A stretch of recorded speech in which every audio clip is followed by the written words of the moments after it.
Welcome to Anews. I'm Umar Taslim and you're watching Turkish Diplomacy.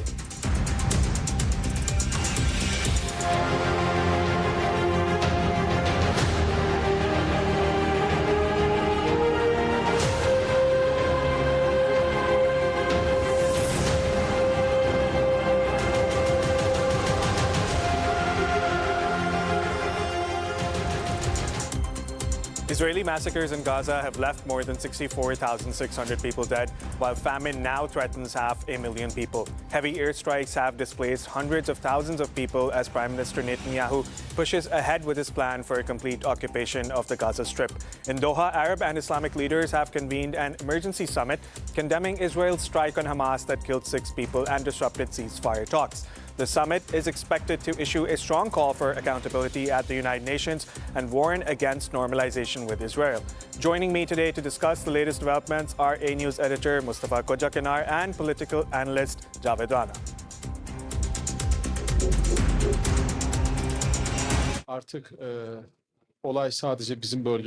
The issue is no longer just the Palestinian-Israeli issue in our region. It's not just Israel's occupation of Palestine, its perpetuation of genocide in Gaza. It's also Israel's expansionist pursuits in the region. Therefore, we are discussing the necessary issues with both Arab and Islamic countries to identify this issue, to oppose it, and to mobilize the international community. However, as you know, there is an area of exception in the American political system when it comes to relations with Israel. This area of exception, unfortunately, surpasses all other relations. This, of course, costs America positions in the region. It deeply offends America's friends in the region and puts America in a difficult position.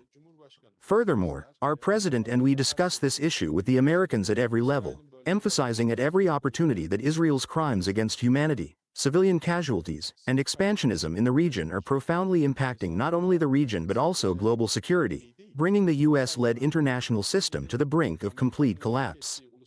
At this point, it must be acknowledged that the US political system has its own dilemmas regarding taking action.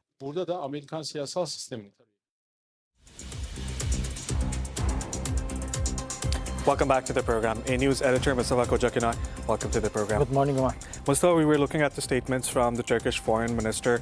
What went on yesterday in the Qatari capital? Obviously today the world leaders are there. Arab and Islamic leaders are in Doha. Turkish President Erdogan is also visiting Qatar today. But first, tell me about the Foreign Ministers meeting, Mustafa, which took place yesterday.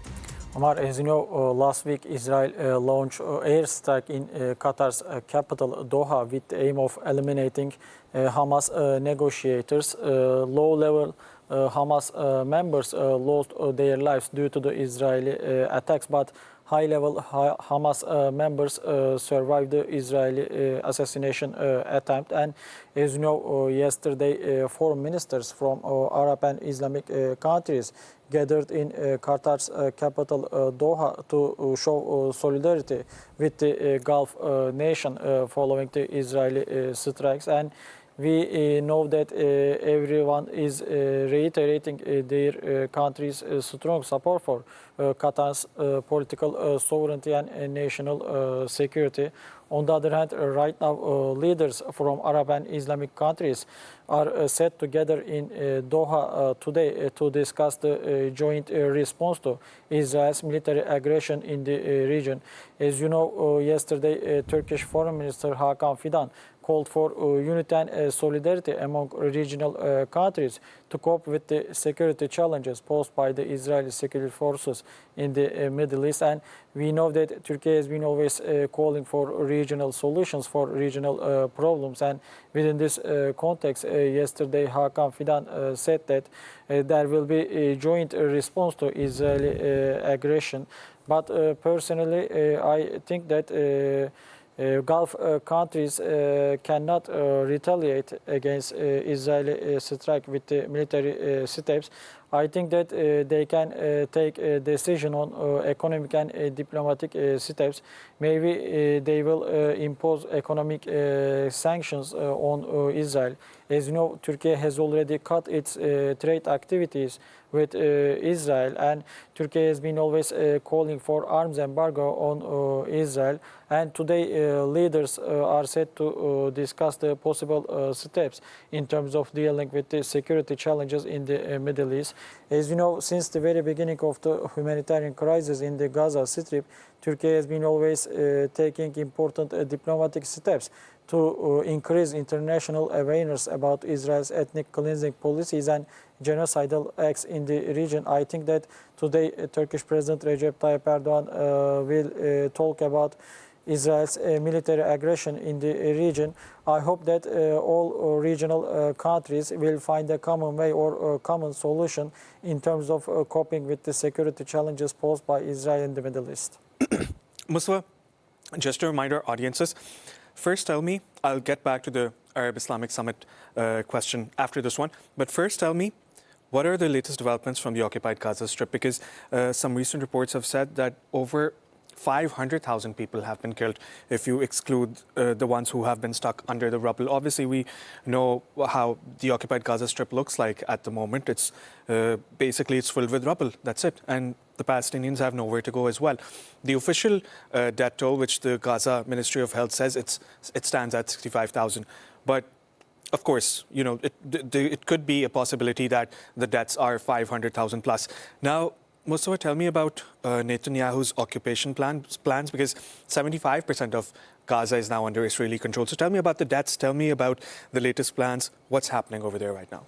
Well, right now, Israeli security forces, unfortunately, are deepening their military campaign in the region to seize the Gaza city, and Israeli security forces have been taking aim at high-rise buildings in the Gaza city right now, and people are being displaced by the Israeli security forces again, and it is clearly showing that humanitarian crisis is deepening in the occupied Palestinian territory right now. But personally, I think that we have to analyze the motivations behind Israel's military campaign in the region, and I think that there are two motivations behind Israel's military policies in the region, and one motivation is the security architecture in the Middle East, and we know that Israeli decision makers have been trying to make Israel the only regional hegemon in the Middle East. That is the reason why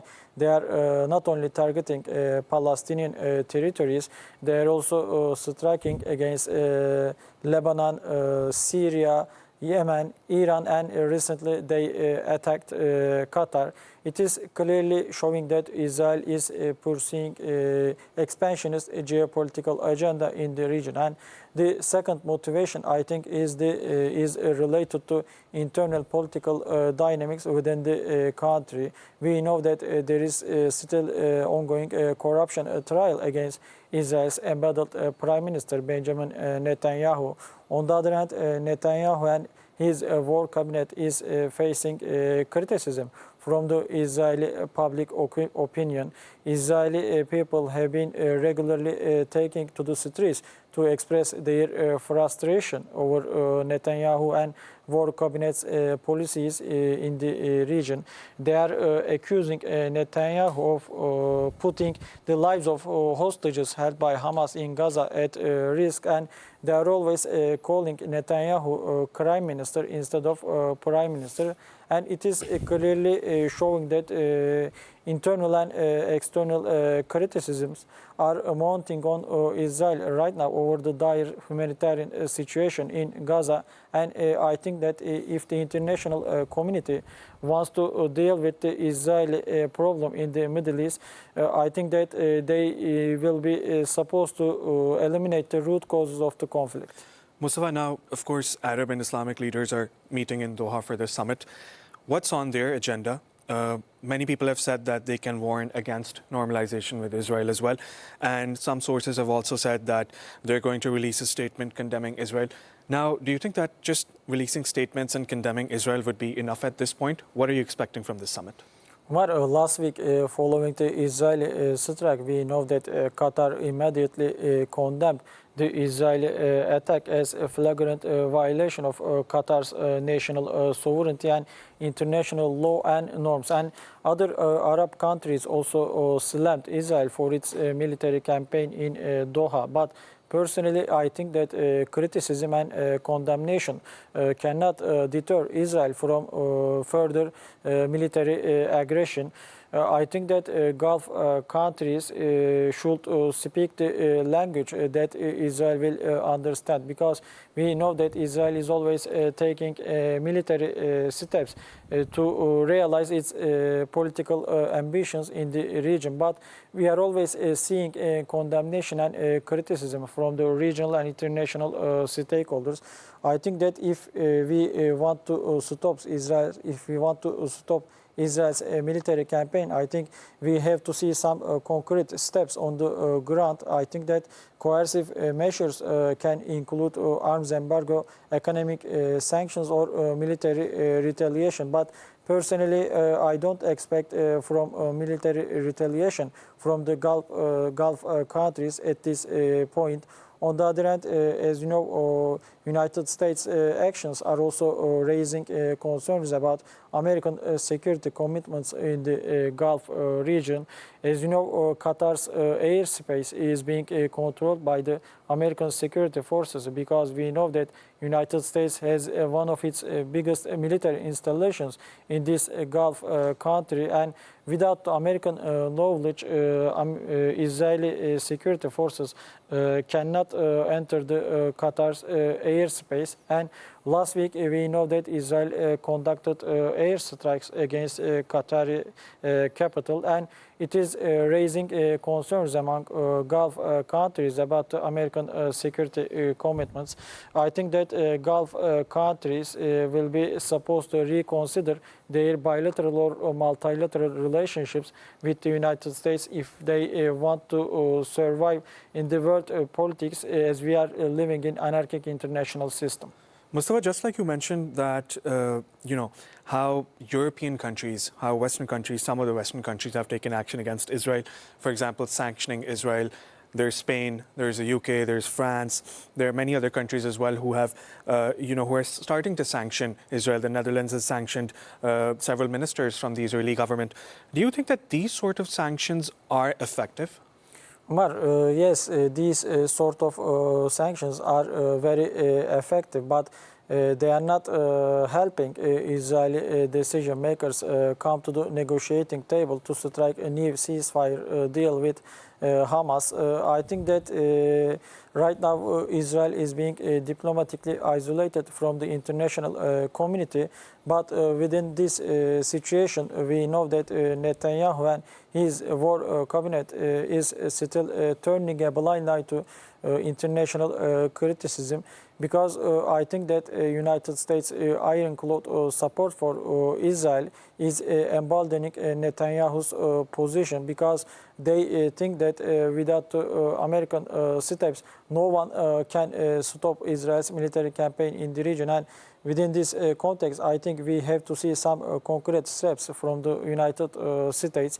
As you know, U.S. Secretary of State Marco Rubio has recently paying an official visit to Israel for damage control, because as we mentioned, Israel's recent airstrikes in Qatar are putting America's position in the region at risk, because right now regional countries started to scrutinize Americans' United States reliability in the region. And right now Rubio met with Netanyahu for damage control. On the other hand, we know that American decision makers are closely engaging with their Qatari counterparts right now to discuss the possible steps in terms of de-escalating the rising geopolitical tensions between two Middle Eastern countries. As you know, on the other hand, some Western countries are taking important steps in terms of convincing the Israeli decision makers to return to negotiating table. Yes, Spain imposed some sanctions on some far-right figures within the war cabinet. On the other hand, some Western countries are also imposing sanctions on Israel, but I think that we have to see further concrete steps from the international community. Mustafa, while we were talking about Marco Rubio visiting Israel, I'm just seeing that the Israeli army has intensified its attack on Gaza City. It has leveled more than 10 buildings right now in the occupied Gaza Strip. Do you think that Marco Rubio's visit to Israel is only emboldening Netanyahu, or is he there to talk about a ceasefire or how to end these atrocities? I personally believe that this move is going to embolden Netanyahu, right? Rubio claimed that he is visiting the Middle East for ceasefire negotiations and reconstruction efforts for the Gaza Strip. But personally, I think that Rubio's visit to Israel is only emboldening Netanyahu's position.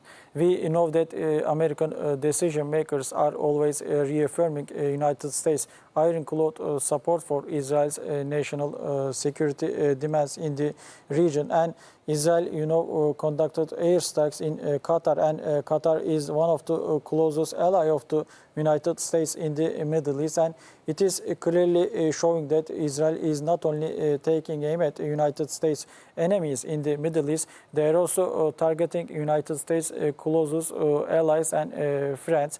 It is clearly showing that United States will be supposed to reconsider its bilateral or multilateral relationships with Israel. But on the ground, on the contrary to my expectations, United States is still trying to reiterate its strong support for Israel.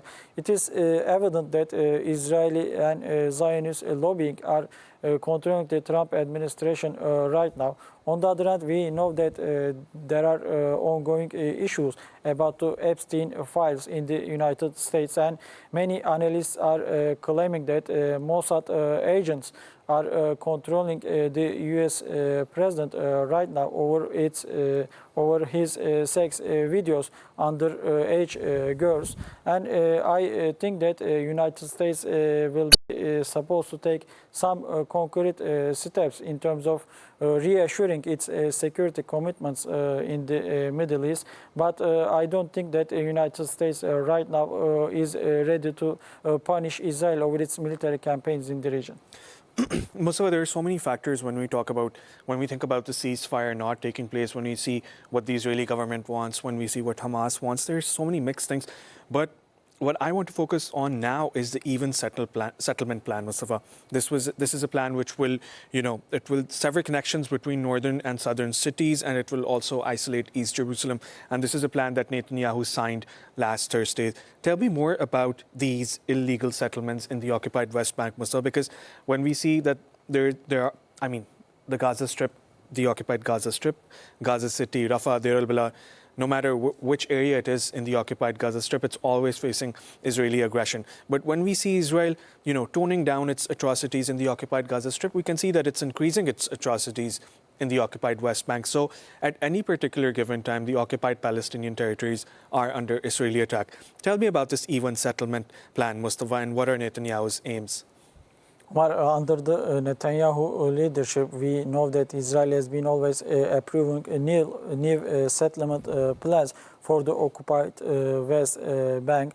On the other hand, many far-right figures within Netanyahu's war cabinet are always calling for the annexation of West Bank. And according to international law, Israel's settlement plans are being considered as illegal. But we know that Israel has been always taking its steps to realities of the international relations, and no one is questioning Israel's expansionist policies in the West Bank right now. We know that some Western countries are imposing sanctions on two far-right ministers within the Netanyahu government, but it is not deterring Israel from expansionist policies.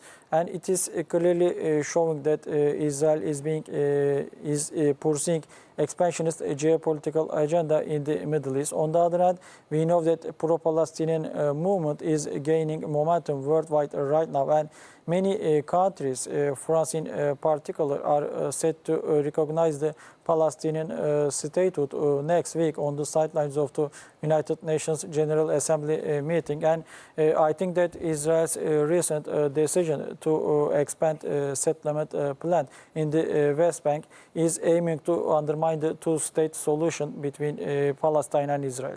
Mustafa, also the UAE has said that if Israel goes ahead with this even settlement plan, that would jeopardize the Abraham Accords. Do you think that it would have any impact on the Abraham Accords?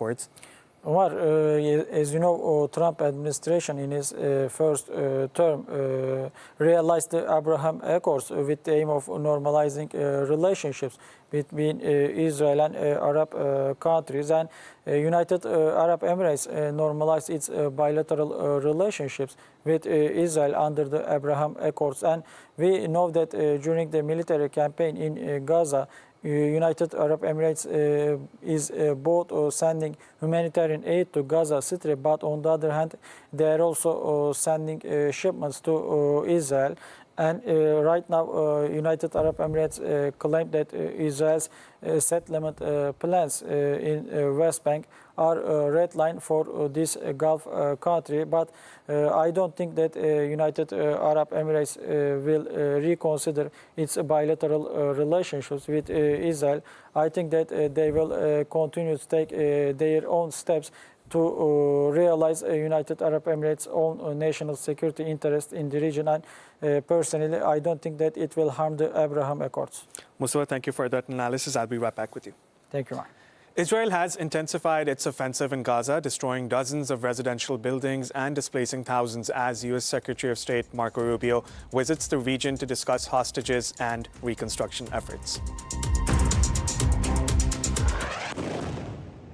Israeli forces destroyed at least 30 residential buildings in Gaza City and forced thousands of people from their homes, Palestinian officials have said, as U.S. Secretary of State Marco Rubio arrived in the region for talks on Sunday. His visit comes amid tensions with fellow U.S. allies in the Middle East over Israel's strike on Hamas leaders in Qatar last week. U.S. officials have described Tuesday's strike on the territory of a close U.S. ally as a unilateral escalation that did not serve American or Israeli interests. Israel has said it plans to seize Gaza City as part of its declared aim of eliminating Hamas, and has intensified attacks on what it says is the group's last bastion. Residents were said to have been given evacuation orders shortly before the bombing of buildings, which forced dozens of families to abandon makeshift shelters. Zakia Al-Zain is among the displaced. She said that as Israeli strikes hit residential towers, they got scared for the children and fled, leaving their clothes and everything else behind. Meanwhile, Rubio was visiting the Western Wall in Jerusalem with Israeli Prime Minister Benjamin Netanyahu. Rubio said Washington wanted to talk about how to return 48 hostages from Gaza, of whom 20 are believed to be alive, and how to rebuild the enclave. Welcome back to the program. Joining us now from the Pakistani capital is political analyst Javed Rana. Javed, welcome to the program. Thank you, Umar. Javed, I want to start off with the statement that the Qatari premier has made this week. He has said that despite the attacks in Doha, the United States, Qatar and Egypt will continue to host negotiations. How are you analyzing these statements, Javed? I have not been able to understand what does it really mean. Well, does it mean that the Qatar and Egypt, more particularly Qatar, will be holding negotiations with the Mossad's chief in Doha, talking on how to resolve Gaza's genocide? Frankly speaking, I have not been able to understand this, because this posturing by Qatar, politically speaking and realistically speaking, I find it very hard to make sense, because to begin with, Israel simply does not want any negotiated settlement. All the previous negotiations which have held by and large, except for one, those were meant to essentially hoodwink the international public opinion. And now things are clear. Whenever there were serious negotiations backed by the USA, backed by the other regional countries, where Hamas was agreed on, those were simply those negotiating process were blown up.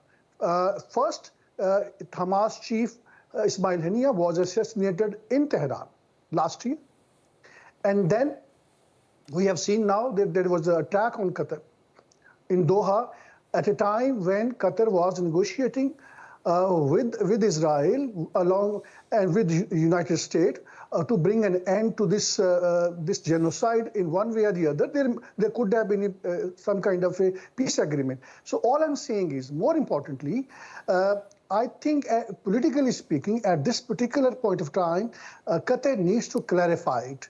What does it really mean? Does it mean that Qatar is not going to hold negotiations with Israel through United States? It makes some sense, though I believe that US is a partner in this particular attack. But nonetheless, it may be a pragmatic approach. But this is something which needs to be clarified. I think the timing of Qatar's this stance, I think it would not be seen in a very positive shade at this particular point of time unless Qatar comes up and makes certain clarification, because now everybody in the Muslim world, they are expecting some kind of a concrete action against apartheid Israel, and that concrete action doesn't necessarily mean a military action, because let's not have false expectation from the Arab monarchs. They are not going to go to that far. There could be economic blockade, and I think the Turkey had already set a political template on how to have a blockade of apartheid Israel by suspending its trade ties with Israel. Javed, what sort of discussions could be held today at the Arab Islamic Summit in Qatar's capital, Doha? Do you think that the world leaders are going to come up with any concrete solutions, or, like you just said, there are only going to be economic sanctions, and you've also said that there would be no military action as well? So how are you analyzing this summit entirely? Well, OIC has the history, has the track record of coming up with bombastic condemnation statements when it comes to genocide in Gaza, when it comes to kind of ethnic cleansing in disputed Indian-controlled Kashmir region, and also on similar other Muslim causes.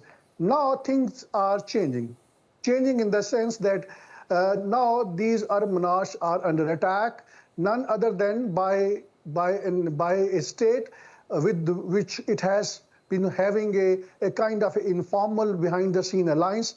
I'm not talking here about Qatar. I'm referring about Saudi Arabia and other Arab monarchs, Arab countries which have not formally recognized Israel, but behind the scene they have good alliance with Israel. But I think now things are changing. Arab monarchs are feeling very, very insecure. They have a now greater sense of insecurity. They know that the USA is not going to support them when it comes to Israel. USA would support them perhaps when Iran would attack, but I really doubt even that would not happen. Even, you may recall, a couple of years ago when Saudi's oil refineries were attacked, even the so-called Saudi Arabia's ally, the USA, did not militarily retaliate. So all I'm saying is, in a broader context, now Arab monarchs are looking for some ways and means whereby they can sustain their autocratic rule.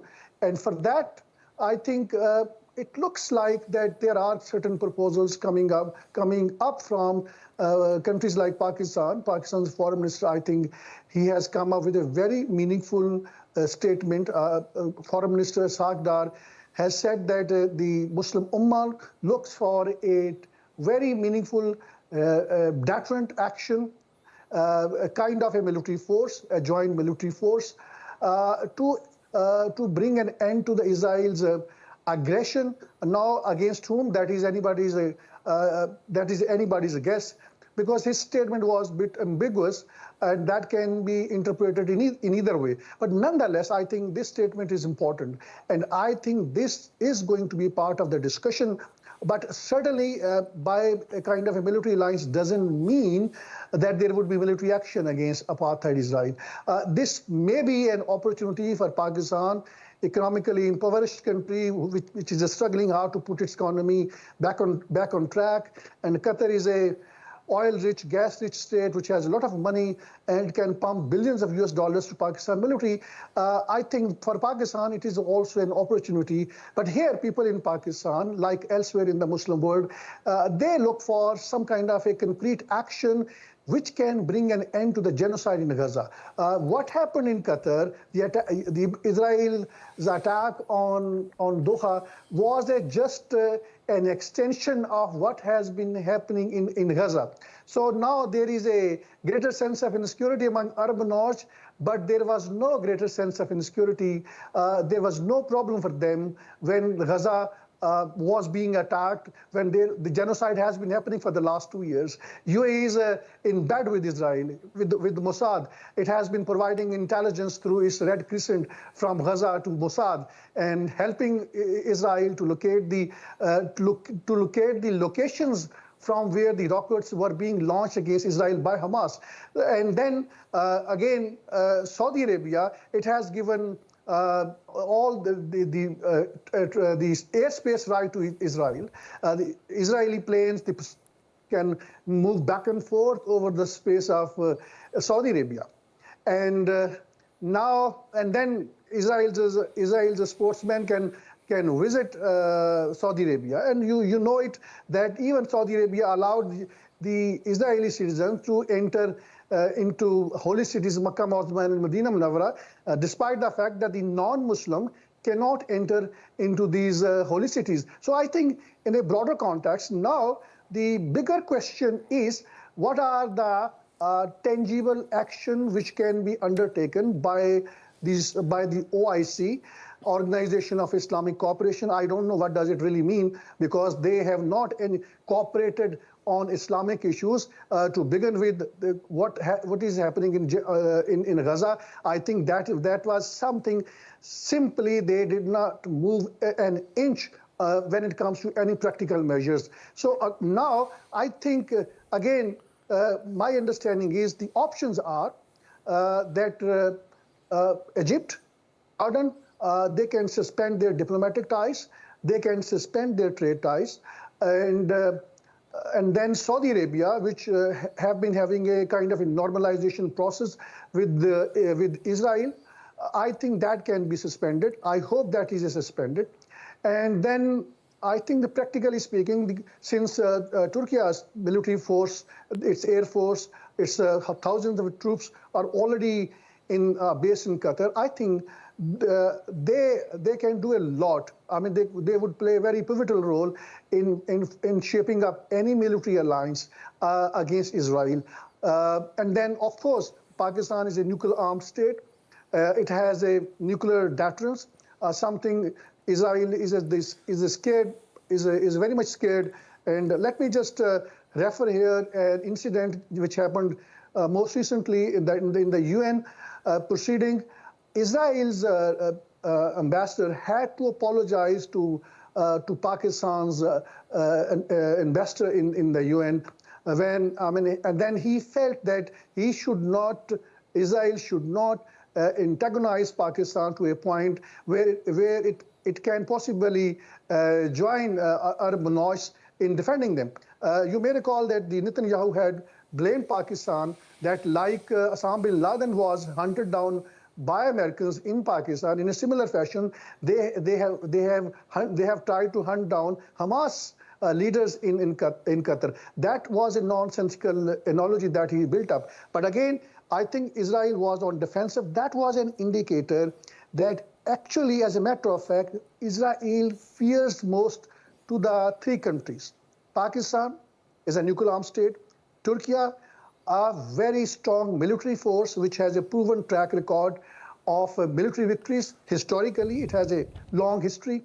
And then, to some extent, Iran. I think these countries can give very tough time to Israel in any possible future military action against Israel.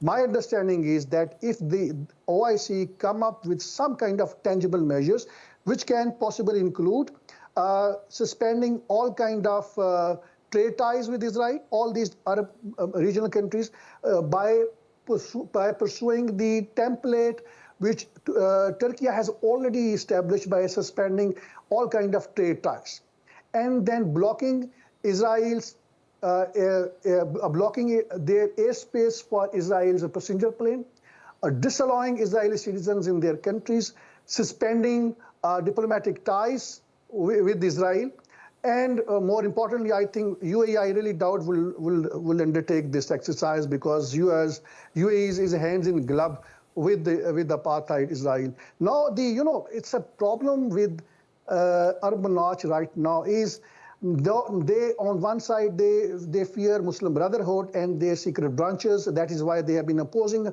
Hamas, and that is why they've been behind the scenes supporting Israel. On the other hand, now they have started suspecting Israel that Israel is a genuinely pursuing a greater Israel's cause. Greater Israel cause means expanding its territory, and I think this is the reason now it looks like that we are expecting that some tangible measures would be there. But I have a lingering suspicion, will every monarch be on the side of the consensus that is going to build up, or some of them would be spying to Mossad behind the scene? That's my lingering suspicion. Javed, just before I let you go, I want to know, how are you evaluating Trump's statements after the attack in Doha? He said that the attacks do not advance Israeli or American goals, but targeting Hamas was a worthy goal. How are you evaluating these statements from the U.S. president? It's a complete nonsense. Nonsense in the sense that now there is a report by TRT World, and it has been quoting someone. And I think that makes a lot of sense, that Mossad has planted devices in and around White House. It has been spying of what Donald Trump has been saying. And according to this report, that now Donald Trump fears of his life.